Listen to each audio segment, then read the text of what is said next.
नमस्कार, आप देख रहे हैं एवन उत्तर प्रदेश और मैं हूं आपके साथ आयुषी गुप्ता। बुलेटिन की शुरुआत करेंगे इस वक्त की हेडलाइंस के साथ।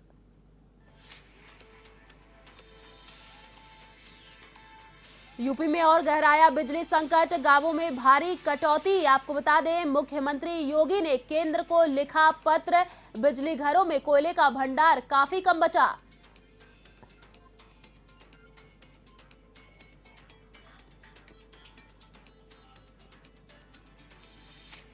बनारस में किसान रैली में प्रियंका गांधी ने की शिरकत, योगी सरकार पर लखीमपुर मामले को लेकर साधा निशाना, कहा यूपी पुलिस अपराधी को भेजती है निमंत्रण।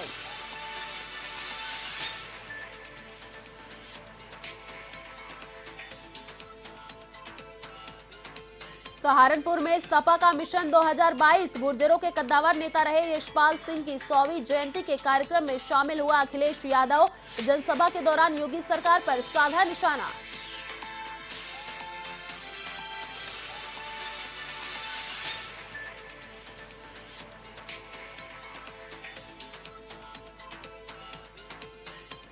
लखीमपुर खीरी हिंसा मामले में एक्शन, केंद्रीय मंत्री का बेटा आशीष भेजा गया जेल, 11 अक्टूबर को होगी कोर्ट में सुनवाई। एसआईटी टीम ने घटनास्थल पर खंगाले सीसीटीवी कैमरे।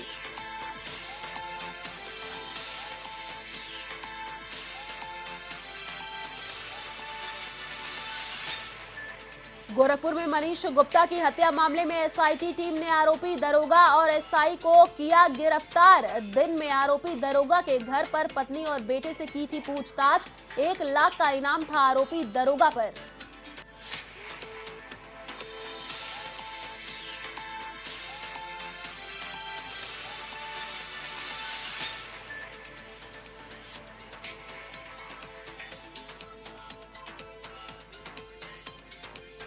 और अब खबरें विस्तार से। त्योहारी सीजन के बीच कोयले की किल्लत के चलते प्रदेश में बिजली संकट और गहरा गया है। आपको बता दें, मांग के मुकाबले उपलब्धता कम होने से गांवों में भारी बिजली कटौती हो रही है। तहसील मुख्यालयों पर बुंदेलखंड को भी तय शेड्यूल से कम आपूर्ति हो रही है। बिजली घरों में कोयले का भंडार काफी कम बचा है।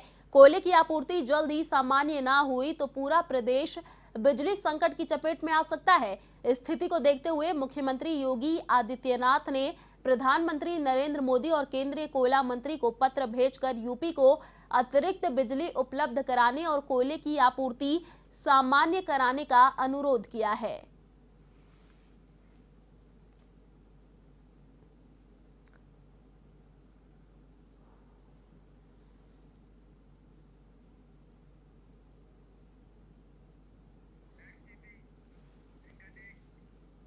कांग्रेस महासचिव प्रियंका गांधी ने मोदी के गढ़ वाराणसी में किसान रैली के जरिए सीएम योगी और पीएम योगी मोदी पर जमकर निशाना साधा है। आपको बता दें, उन्होंने लखीमपुर मुद्दे पर कहा कि किसानों के आंसू पोंछने के लिए प्रधानमंत्री और मुख्यमंत्री नहीं गए। मैंने वहां जाने की कोशिश की तो रोका गया।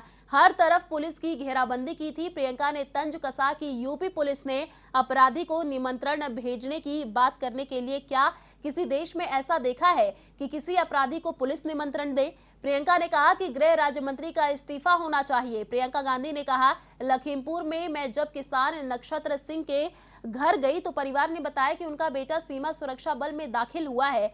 जब मैं रमन कश्यप पत्रकार के घर गई तो बताया गया कि उन्हें जीप के नीचे कुचला गया है क्योंकि वे सच का वीडियो बना रहे थे। इसके अलावा उन्होंने केंद्र सरकार पर भी जमकर निशाना साधा।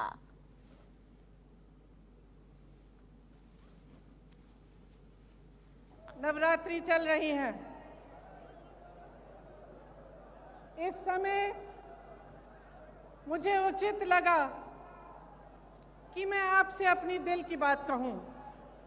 जो सच्चाई मैंने उत्तर प्रदेश में पिछले 2 सालों से देखी है, जब से मैं यहाँ पे काम कर रही हूँ, वो सच्चाई मैं आपके सामने रखना चाहती हूँ।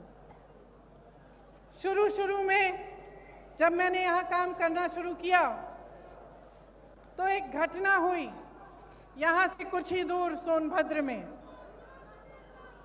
इस घटना में 13 आदिवासी खेत में काम कर रहे थे।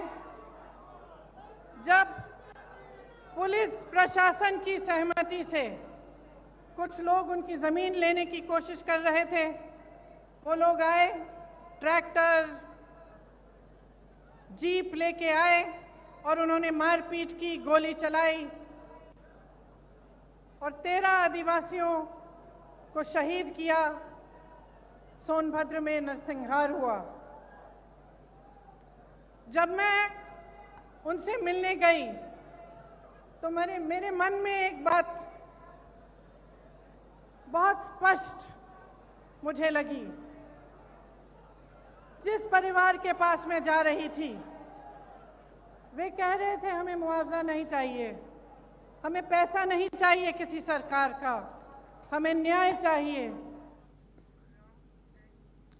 डेनमार्क की पीएम मेटे फ्रेडरिक्सन पति बो टेनबर्ग के साथ ताजमहल का दीदार करने पहुंची। उनके लिए गोल्फ कार्ट का इंतजाम किया गया। आपको बता दें, होटल से गोल्फ कार्ट द्वारा सुबह 9:36 पर ताजमहल के पूर्वी गेट पहुंची। यहां से उनका काफिला ताज में दाखिल हुआ। डेनमार्क की पीएम के साथ प्रशासन के अधिकारी भी मौजूद रहे। गाइड ने उन्हें ताजमहल के इतिहास और उसकी खूबसूरती के बारे में जानकारी दी। डेनमार्क की पीएम ने अपने पति के साथ ताजमहल में फोटो शूट कराए। उन्होंने ताजमहल देखने के बाद विजिटर बुक में ताज की तारीख करते हुए लिखा कि यह जगह बहुत खूबसूरत है। वो 1 घंटे तक ताजमहल में रहीं।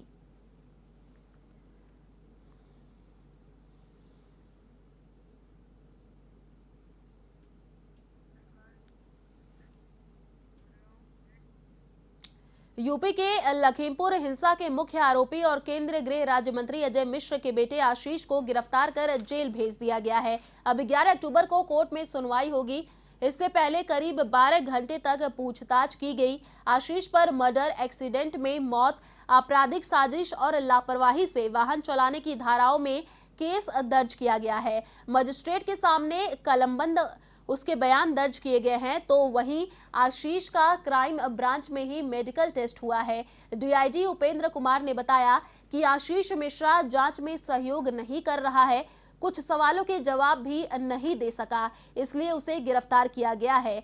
जानकारी के मुताबिक आशीष को क्राइम ब्रांच में वीआईपी ट्रीटमेंट मिला। उसे मेडिकल परीक्षण के लिए लखीमपुर जिला अस्पताल ले जाया गया, जहां emergency medical officer doctor Akhilesh Kumar crime branch में पहुंचे और मेडिकल टेस्ट किया। क्राइम ब्रांच में पूछताछ के दौरान 14 बार चाय और नाश्ता अंदर आया। आशीष मिश्रा के साथ उनके वकील अवधेश सिंह और मंत्री अजय मिश्रा टेनी के प्रतिनिधि अरविंद सिंह संजय और भाजपा के सदर विधायक योगेश वर्मा भी अंदर मौजूद रहे। इस दौरान क्राइम ब्रांच के दफ्तर में एसडीएम सदर भी मौजूद रहे। तो वही 13 वीडियो एसआईटी को दिए गए हैं, जिनकी जांच फॉरेंसिक एक्सपर्ट करेंगे।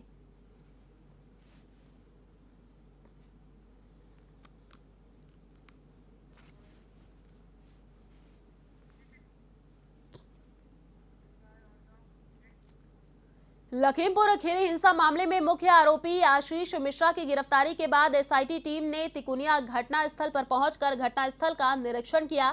इस दौरान टीम ने घटना स्थल के आसपास पेट्रोल पंप और व्यापारियों के प्रतिष्ठानों पर लगे सीसीटीवी कैमरे भी खंगाले। एसआईटी टीम इस मामले में धीरे धीरे जांच का दायरा बढ़ाती ही जा रही है। आपको बता दें कि लखीमपुर मामले में मुख्य आरोपी मंत्री पुत्र आशीष मिश्रा को गिरफ्तार कर लिया गया है।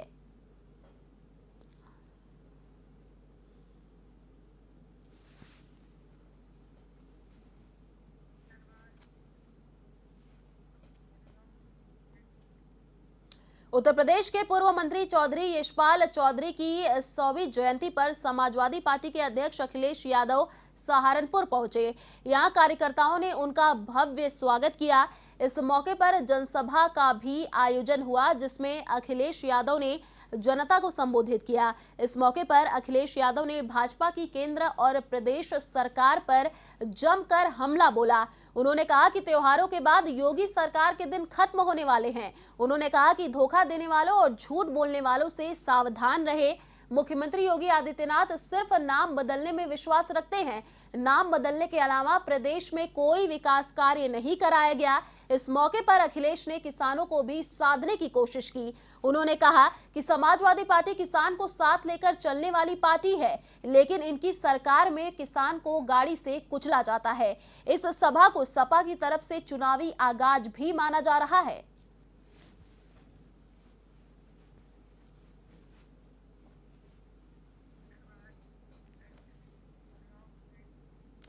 गोरखपुर के होटल में कानपुर के व्यापारी मनीष गुप्ता हत्याकांड के मामले में मुख्य आरोपी इंस्पेक्टर जयंत सिंह और दरोगा अक्षय मिश्रा को गिरफ्तार कर लिया गया है। गोरखपुर पुलिस ने अमर उजाला तिराहे के पास से गिरफ्तार किया है। दोनों को रामगढ़ ताल और क्राइम ब्रांच की टीम अब पूछताछ कर रही है। जल्द ही उन्हें कानपुर एसआईटी के हवाले कर दिया जाएगा। वहीं अन्य आरोपित को तलाश में गोरखपुर के साथ ही कानपुर जिले की पुलिस छापेमारी कर रही है। आपको बता दें कि दरोगा अक्षय मिश्रा के बाराबंकी स्थित घर में रविवार को एक बार फिर से एसआईटी की टीम ने छापा मारा था, लेकिन वह वहां नहीं मिला था।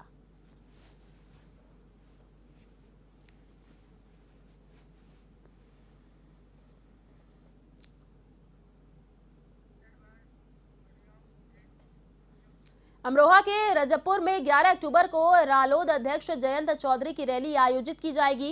रैली की तैयारियों को लेकर रुहेलखंड के क्षेत्रीय अध्यक्ष अशफाक अली खान ने जायजा लिया। उन्होंने हेलीपैड का भी जायजा लिया। उन्होंने कहा कि एक बड़ी सभा होगी जिसे जयंत चौधरी संबोधित करेंगे। आपको बता दें कि जयंत चौधरी आशीर्वाद पथ कार्यक्रम के तहत इस सभा को संबोधित करेंगे।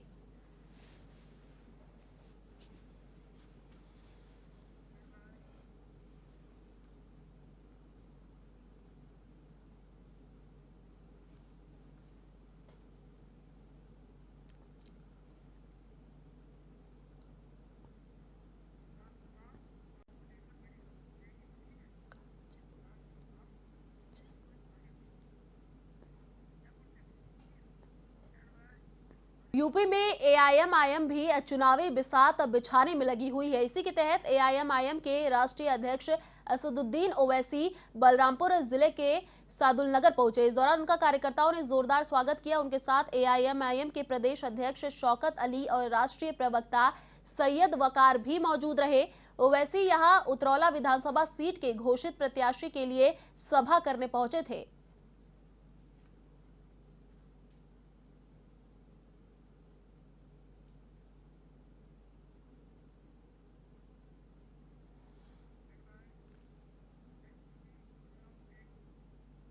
सांसद मेनका गांधी 2 दिवसीय दौरे पर सुल्तानपुर पहुंची, जहां भाजपा कार्यकर्ताओं ने उनका स्वागत किया। इस दौरान उन्होंने जनता से सीधे संवाद कार्यक्रम में हिस्सा लिया और जनता की समस्याओं का निस्तारण भी किया।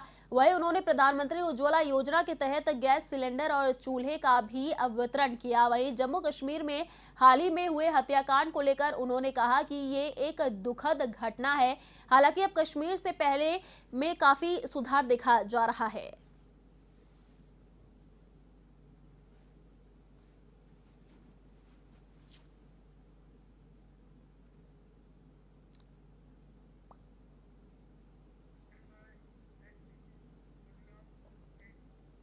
प्रगतिशील समाजवादी पार्टी के राष्ट्रीय अध्यक्ष शिवपाल सिंह यादव के नेतृत्व में समाजवादी सामाजिक परिवर्तन रथ यात्रा आगामी 18 अक्टूबर को झांसी की सीमा में प्रवेश करेगा। इस यात्रा के बारे में यात्रा के प्रभारी जेपी यादव ने बताया कि मथुरा से यह रथ यात्रा 12 अक्टूबर को प्रारंभ होगी। रथ यात्रा का उद्देश्य प्रदेश की मौजूदा सरकार की जन विरोधी नीतियों को उजागर करना और लोगों तक प्रगतिशील समाजवादी पार्टी की नीतियां पहुंचाना है। रथ यात्रा के स्वागत की व्यापक तैयारियां की गई हैं।